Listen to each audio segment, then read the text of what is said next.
سیدہ رقیہ رضی اللہ عنہا کے بعد اب ہم آپ کو سیدہ ام کلثوم رضی اللہ عنہا کے بارے میں بتاتے ہیں۔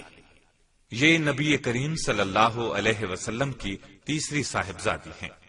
یہ اپنی کنیت ہی سے مشہور ہیں، الگ کوئی نام معروف نہیں۔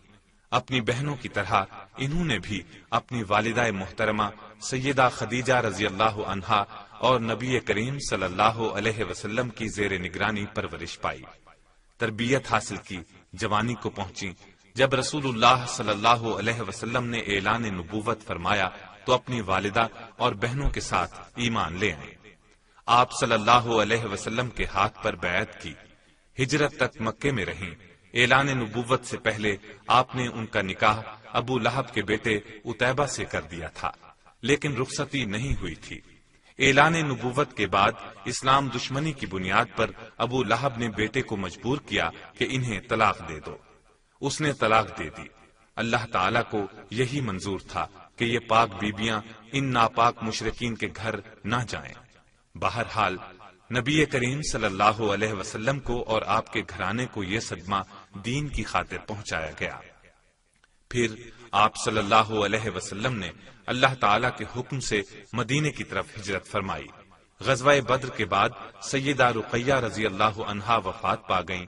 سیدنا عثمان رضی اللہ عنہ پر ان کی وفات کا بہت اثر تھا، نہایت غمگین رہتے۔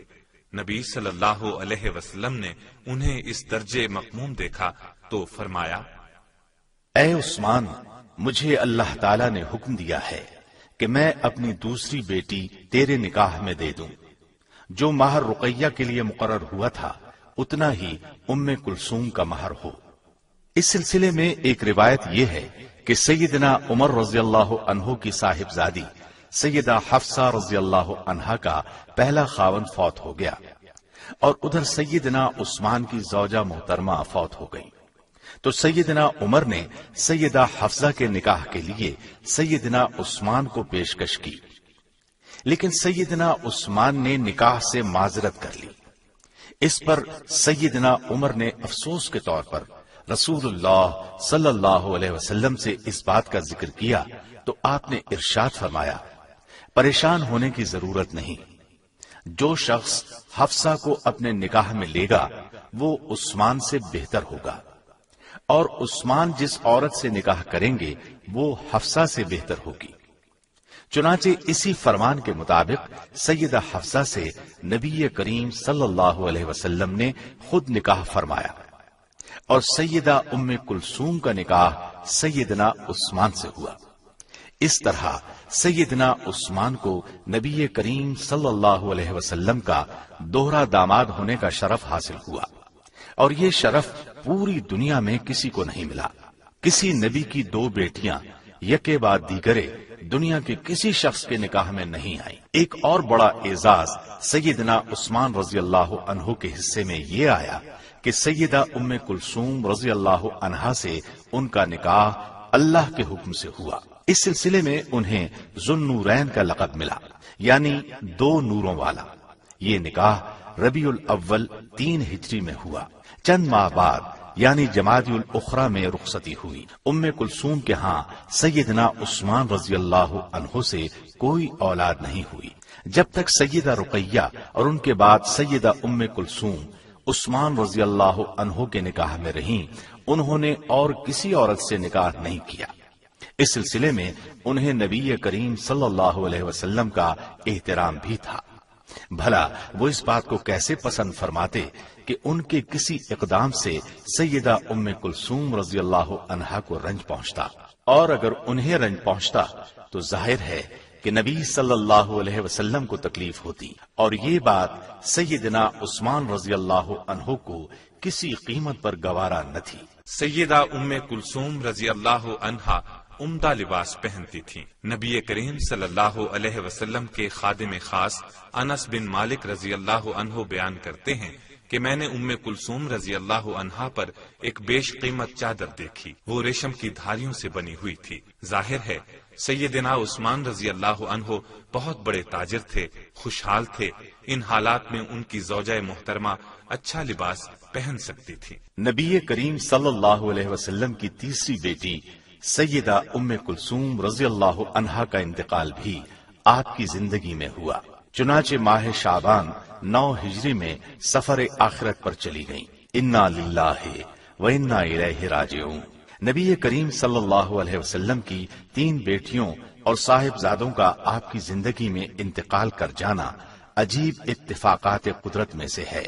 ان حالات میں آپ کا غمگین ہونا انسانی تقاضوں کے عین مطابق تھا، لیکن انبیاء کرام اللہ تعالیٰ کے فرمان کے مطابق بہت صابر اور شاکر ہوا کرتے ہیں۔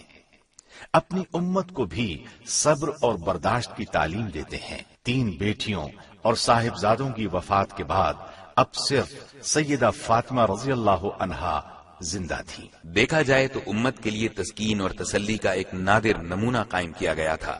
امت کو بتا دیا گیا کہ جب ہمارے نبی صلی اللہ علیہ وسلم کو اپنی اولاد کے معاملے میں یہ صورت پیش آئی کہ ایک صاحبزادی کے سوا کوئی اولاد زندہ نہ رہی، تو اگر ہمارے لیے ایسی صورت ہو تو ہمیں بھی صبر اور حوصلے سے کام لینا چاہیے، اللہ کی رضا میں راضی رہنا چاہیے۔ اللہ تعالیٰ کا ارشاد ہے، لقد كان لكم في رسول الله أسوة حسنة، یعنی تمہارے لیے اللہ کے رسول میں بہترین نمونہ ہے۔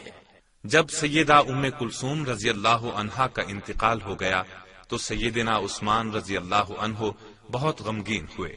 ان حالات میں نبی صلی اللہ علیہ وسلم نے ان کی تسکین کے لیے فرمایا، اگر میرے پاس کوئی اور بیٹی ہوتی تو میں اسے بھی عثمان کے نکاح میں دے دیتا۔ ایک دوسری روایت میں ہے کہ آپ نے فرمایا، اگر میرے ہاں 10 بیٹیاں ہوتی تو میں یک کے بعد دیگرے عثمان کے نکاح میں دے دیتا، یعنی عثمان کے ہوتے ہوئے میں کسی کو ترجیح نہ دیتا۔ سیدہ ام کلثوم کو سیدہ صفیہ بنت عبد المطلب، سیدہ اسماء بنت امیس اور ام عطیہ انصاریہ رضی اللہ عنہن نے غسل دیا۔ نبی کریم صلی اللہ علیہ وسلم نے غسل کے بارے میں ہدایات فرمائیں کہ بیری کے پتے والے پانی سے 5 یا 7 بار غسل دیں، پھر کافور کی خوشبو لگائیں، اس کے بعد مجھے اطلاع دیں۔ لہذا اسی طرح کیا گیا۔ جب آپ کو اطلاع دی گئی تو آپ نے کفن والے کپڑے اس طرح پکڑائے، پہلے ایک چادر، پھر ایک قمیص، پھر ایک اوڑھنی، اس کے بعد ایک اور بڑی چادر جس میں تمام جسم کو لپیٹ دیا گیا۔